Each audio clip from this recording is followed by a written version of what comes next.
Hey there guys, in this video I'm going to be doing a little bit of community service where I give some of you a free therapy session. Now this is a very serious video that you have to really take seriously. So in this I'm going to be helping some of you cope with your grief. And grief has 5 different stages, and some of you may be at different points in the grieving cycle. So we're going to be talking about your favorite game, Brave Exvius.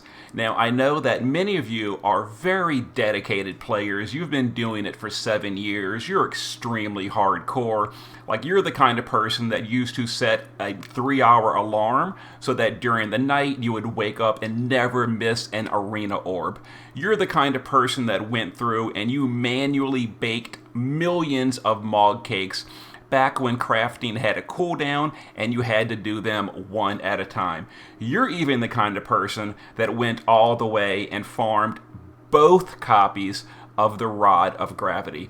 Like, this is the really dedicated players that might be suffering with a little bit of grief these days. So let's help identify some of the stages of grief.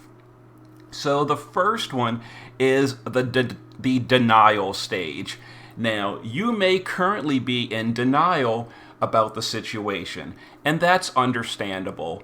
Like, someone could talk about an event was maybe skipped, and you'll immediately jump to the defense and tell them it's not really skipped, it's just delayed.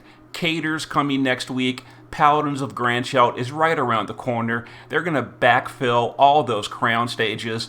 Nothing is missing. We get replica lapis these days. It's fine. Everything is fine. And anytime someone ever speaks out about your favorite game, you might immediately lash out in anger. And anger is the second stage of the grieving process. And it's totally fine and natural to get very angry at people when they're talking about your favorite game. Like when someone mentions how, quality might not be as good. You can get very upset. And again, it's okay. It's all part of the grieving process. You don't really have to worry about it. It's going to be okay. Because eventually you're going to move past that grief and you might come to the bargaining stage where you start trying to find ways to fix the problem. You might even start being unreasonable in your bargaining and asking for really crazy stuff.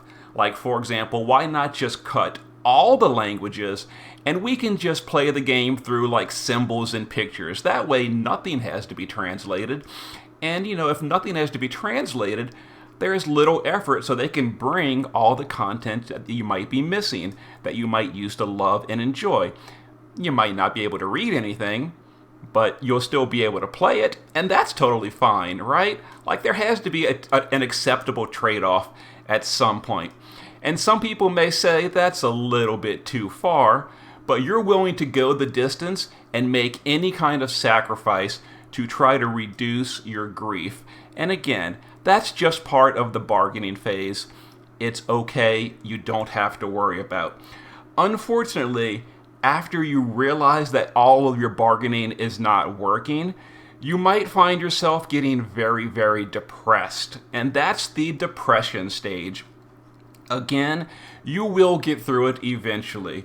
So, it's not as bad as you might think. You may feel like the world is crumbling around you.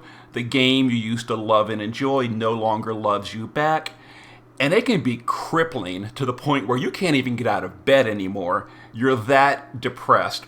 Again, you will eventually move through this stage of grieving, and you'll find that eventually you will reach the final stage where you're going to be accepting. And when you accept things, it'll be a lot better. You realize that the game you once loved is no longer the same. It doesn't love you back, and you're okay with that.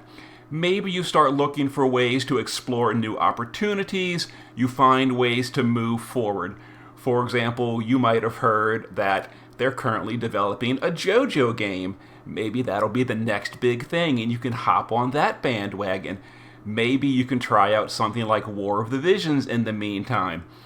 But that's the thing, is you never want to go too far.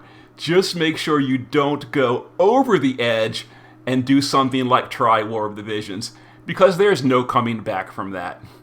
But eventually, you'll find yourself moving through all 5 stages of grief, and you're going to feel a lot better once you've accepted it and just realized it's going to be okay.